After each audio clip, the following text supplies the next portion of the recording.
Good morning students. एक बार फिर से आप जुड़ चुके हैं इंडियन हिस्ट्री चैनल के साथ, जिसमें हमने प्राचीन भारत स्टार्ट किया हुआ है और प्राचीन भारत की हम काफ़ी लड़ियां जो है कंप्लीट कर चुके हैं, जैसे कि सिंधु सभ्यता, कैसे कैसे सिंधु सभ्यता का नाम बना है, कैसे कैसे भारत में इसे पाई गई होगी, किन किन देशों में पाई गई थी। इसका अंत करते हुए हमने आर्यों का आगमन देखा।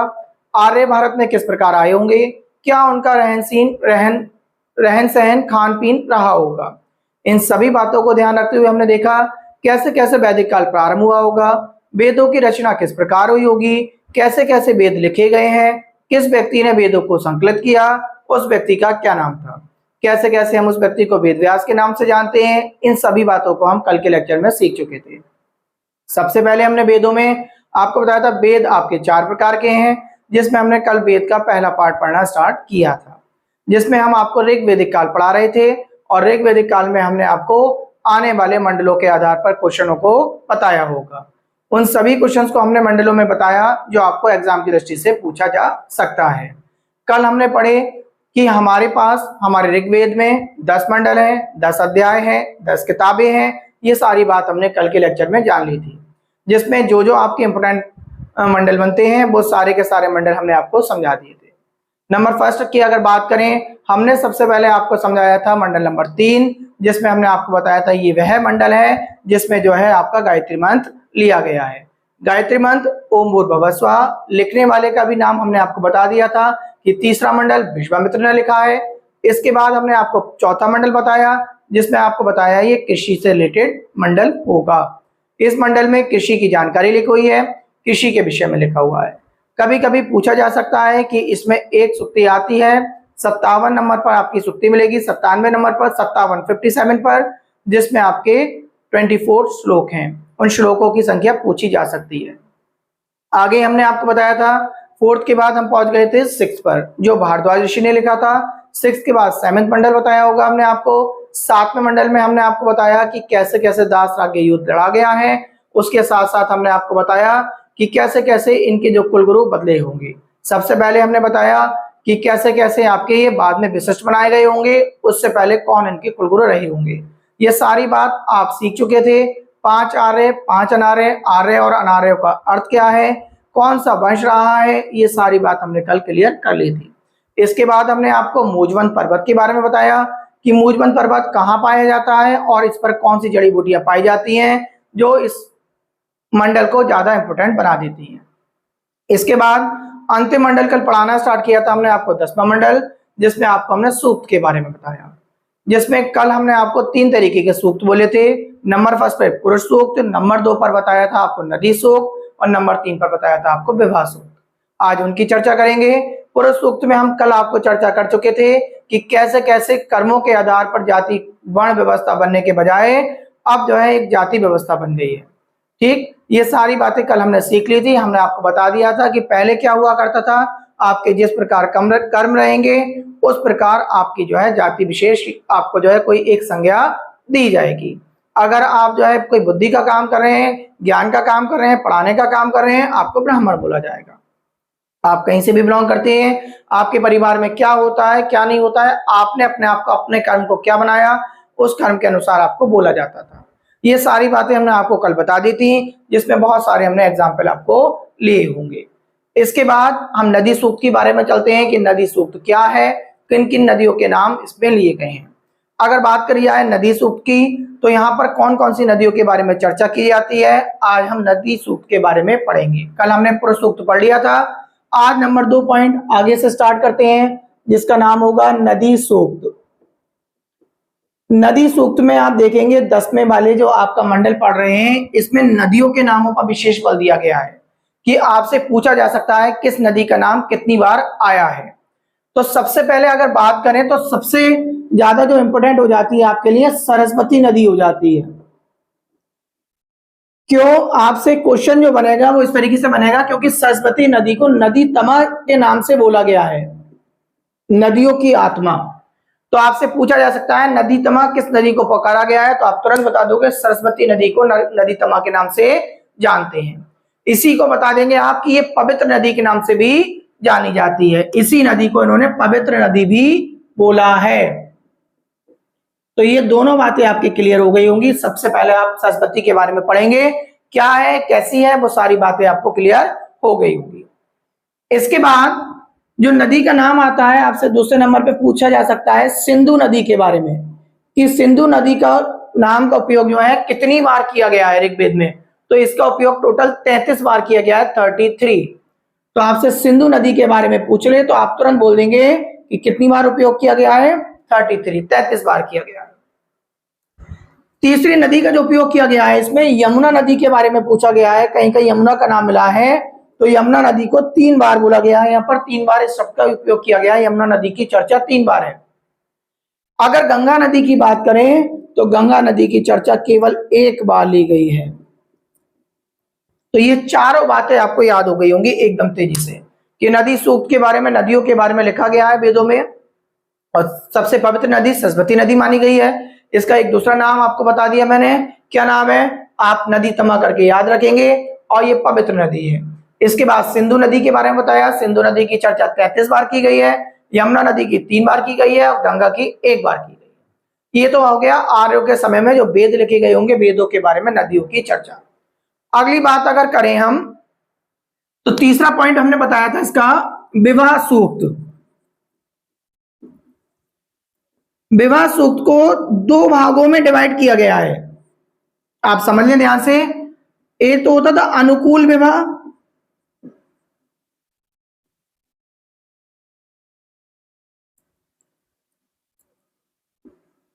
अनुकूल विवाह, और दूसरे की बात करेंगे प्रतिकूल विवाह।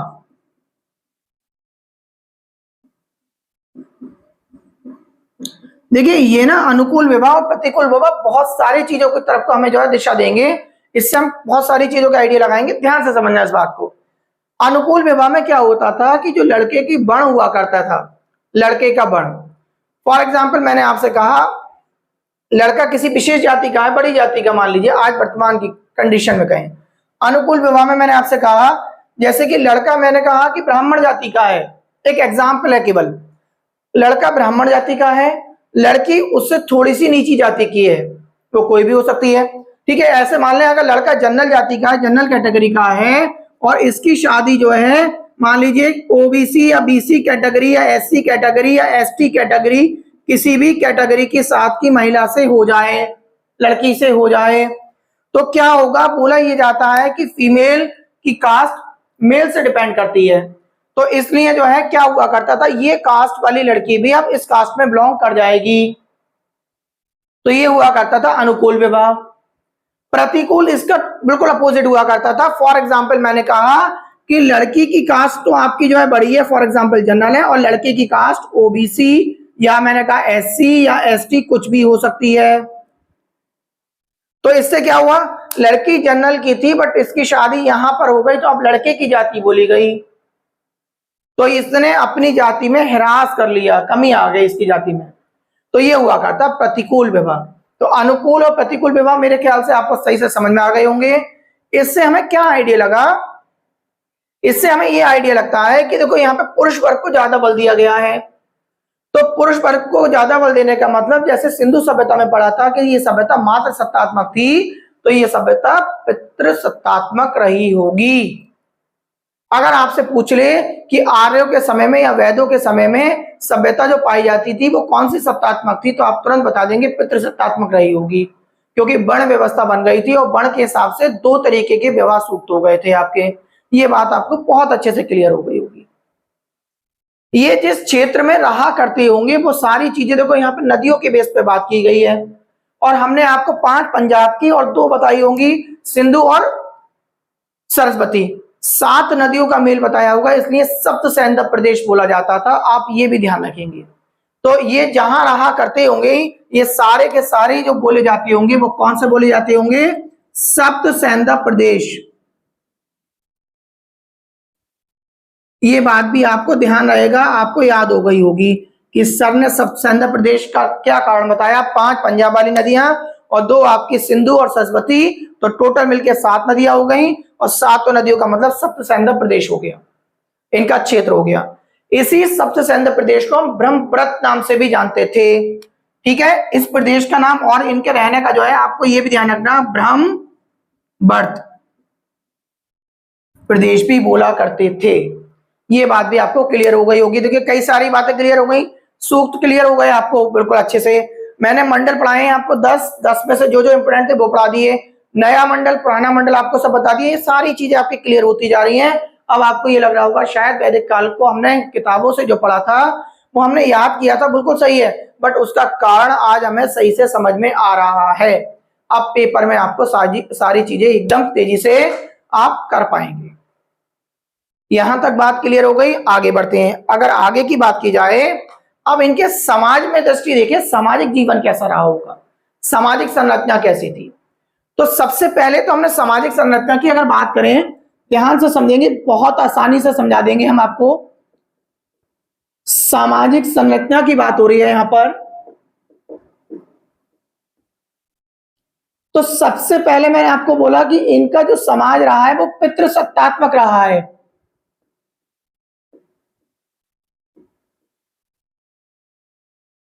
ये बात क्लियर हो गई। चलिए एक बात और बता दें पितृसत्तात्मक में।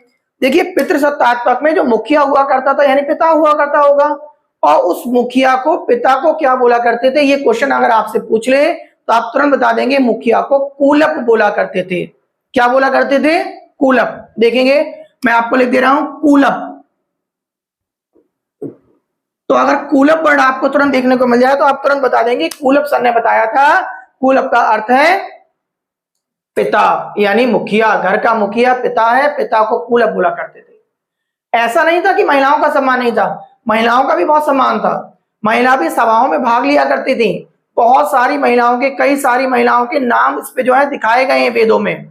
जैसे कि मैं आपको बताऊं, अपाला, सिक्ता, घोषा, विश्वबारा, ये ऐसी महिलाओं के नाम उसमें लिए गए हैं कि ये विदुषी महिलाएं रही हैं। लोपमुद्रा, तो ये विदुषी महिलाएं रही हैं। इससे हमें मालूम पड़ता है कि ये महिलाएं जब सभाओं में आया करती होंगी तो अपने कोई ना कोई निर्णय दिया करती होंगी, उनके निर्णयों को सुना जाता होगा।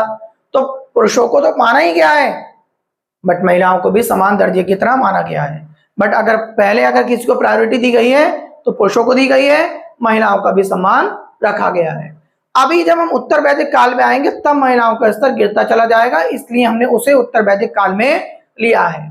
उसका कारण बताएंगे क्या बात रही है महिलाओं का स्तर गिरने की। पहले आज हम यही सीखेंगे।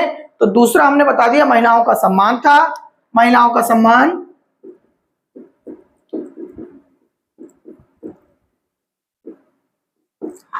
महिलाओं के नाम लिखे यहां पर, या लेक्चर में आप दोबारा से सुन लेंगे उस चीज को। एक दो महिलाओं के नाम ले देते हैं, अपाला, सिक्ता, घोषा, अपाला, सिक्ता, घोषा, ठीक है। आदि महिलाएं ये क्या थी? विदुषी महिलाएं थी, यानी विद्वान का जो स्त्रीलिंग होगा वो विदुषी हो गया। ये बात आपको क्लियर हो गई होगी। इन सभी का उल्लेख मिलता है हमें, ये मैंने आपको सारी बात क्लियर कर दी। देखिए संस्कारों का भी बड़ा महत्व रहा है सामाजिक में। अगर हम पढ़ें तो तीसरा पॉइंट आप याद कर लेंगे, संस्कारों का महत्व बताया था सर ने। संस्कारों का महत्व कैसे बताएं? देखिए कैसे संस्कारों के महत्व में जब हम किताबों से पढ़ते हैं तो हमें ये लगता है कि संस्कारों का महत्व इस तरीके से दिया, जैसे महिलाओं में, यानी जैसे कि शादियां हुआ करती होंगी, जब लड़का और लड़की आपस में शादी किया करते थे तो विवाह मंत्रोच्चार से किया जाते थे। तो संस्कार माना गया कि सबने एक तरीके की प्रथा अपनाई, जो कन्या विवाह कर रहे हैं वो मंत्रोच्चार से कर रहे हैं। तो आप तुरंत लिख लेंगे कि कन्या विवाह अगर हुआ करता था तो वो किस तरीके से हुआ करता था? मंत्रोच्चार।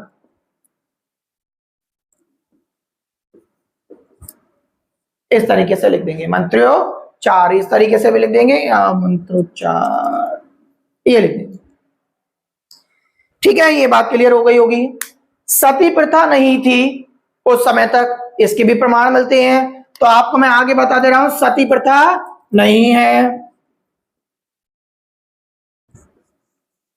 कन्या विवाह भी नहीं मिलता है। कन्या विवाह का मतलब बाल विवाह कह देता हूं मैं यहां पर। बाल विवाह देखने को नहीं मिला, कन्या विवाह तो देखने को मिलेगा, नहीं तो शादी कैसे होगी? वो गलत हो गया थोड़ा सा, है। तो बाल विवाह भी आपका नहीं था। विधवा उनको जो है मौका दिया जाता था। ये सारी चीजें को हमें देखने को मिलती है। एक बात और बता दें, एक नाम कभी कभी आपसे पूछा जा सकता है।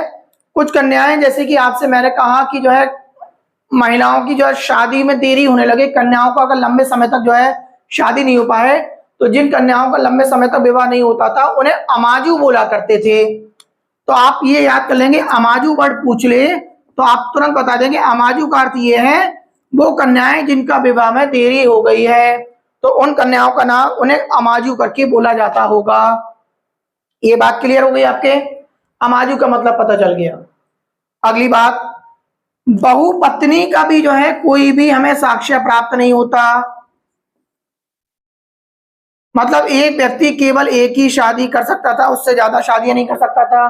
तो बहुपत्नी भी नहीं मिलती, सती प्रथा भी नहीं मिलती, पुनर्विवाह मिलता है। पुनर्विवाह मिलेगा हमें, तो हम पुनर्विवाह लिख देंगे। पुनर्विवाह का मतलब आप समझ गए होंगे मैं क्या कहना चाह रहा हूं। पुनर्विवाह मिलता है देखने को। और आपसे एक पॉइंट और बताए जाते हैं आज के लेक्चर में, और शादी के समय में ये लोग उपहार दिया करते थे, बट उसे दहेज नहीं बोला है, वो दहेज नहीं हुआ करता था, उपहार दिया करते थे। उपहार के साथ साथ कहा जाए शादी के समय में जो है मनोरंजन भी हुआ करते होंगे। शादी के समय में या किसी आयोजन के समय में सोम पेय जो बताया था कल मैंने आपको, वो सोम पेय इन्हें दिया जाया करता था। मुख्य पेय जो था इनका वो सोम था, जो आयोजन के समय में दिया जाता था। ठीक है, तो आप ये ध्यान रखेंगे। बहुत सारी सामाजिक संरचना मैंने आपको बता दी। आयोजन के समय में क्या मिलता था इन्हें? सोम दिया जाता था। क्लियर हो गई बात? तो आज के लेक्चर में केवल इतना ही। कल जो हम पढ़ेंगे इनके आभूषणों के बारे में पढ़ेंगे, क्या क्या मनोरंजन में करते होंगे, और ऋग्वेद से जो भी चीज थोड़ी बहुत रह गई होगी तो वो कल के लेक्चर में आपको समझाई जाएगी, क्योंकि ऋग्वेद के बारे में हमने कल भी आपको बताया था। इसके साथ साथ कल हम आपको उत्तर वैदिक काल स्टार्ट करेंगे, जिसमें हमें यजुर्वेद, सामवेद और अथर्ववेद के बारे में जानकारी मिलती है। अगर आपको मेरा लेक्चर पसंद आया हो तो लाइक करें, कमेंट्स करें, वीडियो को शेयर करें और अधिक से अधिक सब्सक्राइब कराएं। धन्यवाद।